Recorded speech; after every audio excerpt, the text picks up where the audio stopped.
এটা আমাদের বড়দের একটা উদাহরণ দিয়ে আপনাদেরকে বোঝাই।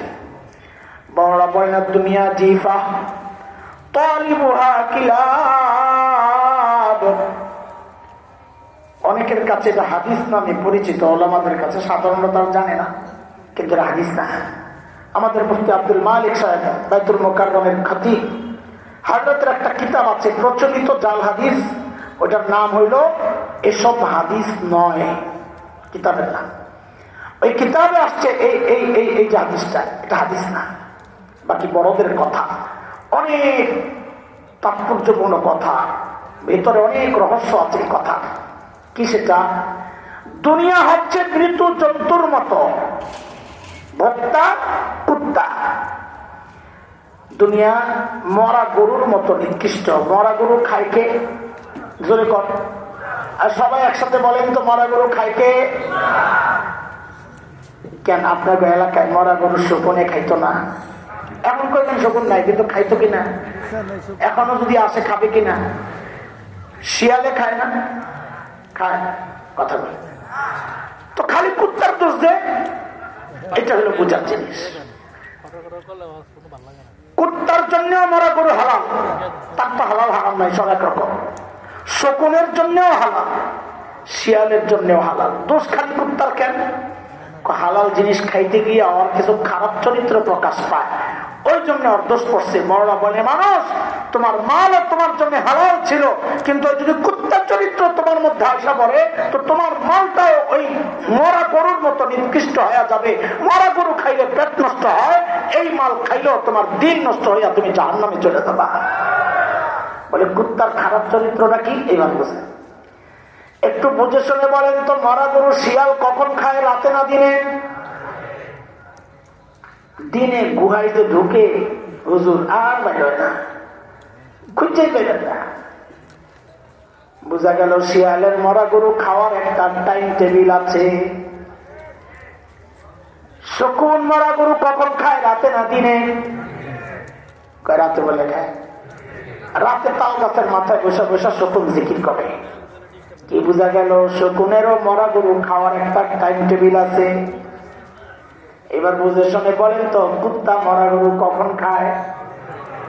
সাবাস, এই যে ঠিক মতো হয়েছে, কোন আমার সাথে যখন পায় তখন খায়। বলেন যখন পায়, আবার আবার যখন পায়। বড় মানুষ, আল্লাহ তোমারে মাল দিয়েছেন, হালাল ভাবে কামাই করো, কোনো সমস্যা নাই। কিন্তু দুনিয়ায় এমন অনেক আল্লাহর বান্দা আছে, রাত নাই, দিন নাই, নামাজ নাই, রোজা নাই, জিকির নাই, তাসবিহ নাই, সন্তানের খবর নাই, বিবির খবর নাই, মা বাবার খেদমতেরও খবর নাই। সারাদিন শুধু দুনিয়া দুনিয়া দুনিয়া, মাল মনে খালি এটার চিন্তা ওইটার চিন্তা। সারাদিন যারা দুনিয়ার পেছনে দৌড়ায়, দুনিয়া কামানোর জন্য নির্দিষ্ট কোনো টাইম নাই, ইবাদতের জন্য আলাদা কোনো টাইম নাই। বোঝা গেল ওর মধ্যে আর কুত্তার মধ্যে কোনো পার্থক্য নাই। এই মানুষের দুনিয়া অবশ্যই তাকে তার রব থেকে বিচ্ছিন্ন করে দিবে। বুঝে শুনে বলেন তো, শকুন মরা গরুর হাড্ডি খায় না গোস্ত খায়?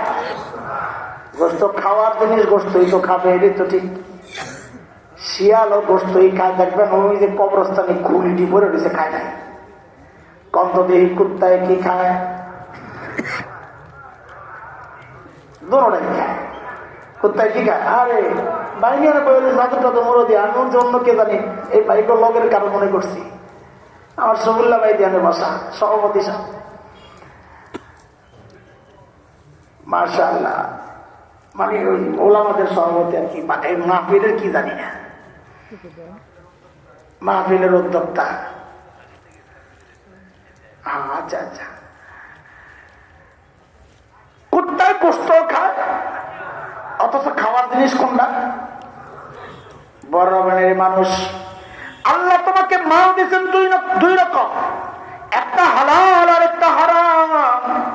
হালাল তো খাওয়া যায়, হারাম তো খাওয়া যায় না। তুমি যদি হালালও খাও হারামও খাও, কোনো বাদ বিচার নাই। যেটা খাওয়া যায় ওইটাও খাও, যেটা খাওয়া যায় না ওইটাও খাও।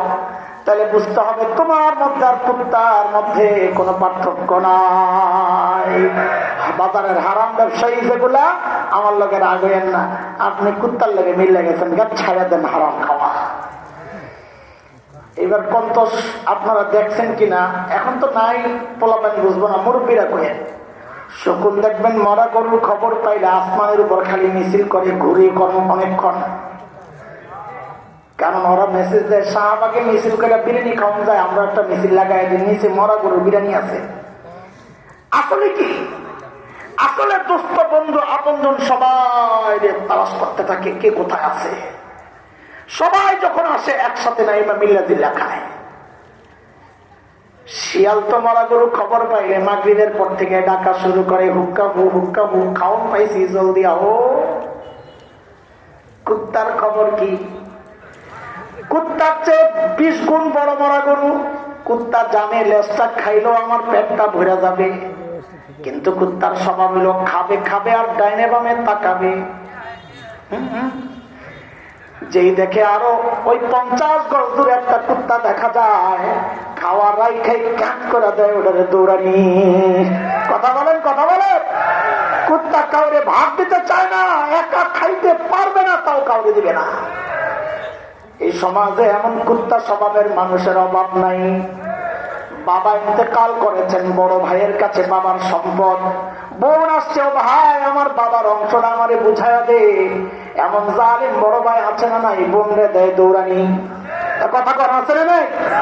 বাজারে পার্টনার ব্যবসা করে, এক পার্টনার আরেক পার্টনারের অংশ মাইরে দেয়, এমন ব্যবসায়ী আছে না নাই? কথা কর। যদি একা একা সব খেতে চায়, বুঝতে হবে ওর সাথে আর কুত্তার সাথে কোনো পার্থক্য নাই। বুঝতেছেন কথা? আপনারও কি বেশি হার্ড হয়ে যেতেছে? অপারেশন বেশি করা হয়ে যেতেছে? বলেন বলেন, আমাদের শত্রু কয়টা? বাকি কথা বুঝতেছে, মুখস্থ হইতেছে? আচ্ছা ঠিক আছে, বলেন শত্রু কয়টা? শব্দের নাম, অক্ষর কয়টা? 1 নাম্বার দালমানি, 2 নাম্বার সিনমানি। শয়তান আমাদের শত্রু। কথাটা কার? আল্লাহ অসংখ্য জায়গায় বলেছেন, যেমন এক জায়গায় সূরাতুল ফাতির 22 নম্বর পারা 6 নম্বর আয়াত, আল্লাহ বলেন, ইন্নাশ শাইতানা লাকুম আদুউন ফাত্তাখিযুহু আদুওয়া ইন্নামা ইয়াদউ হিজবান লিয়াকুনু মিন আসহাবিস সাঈর।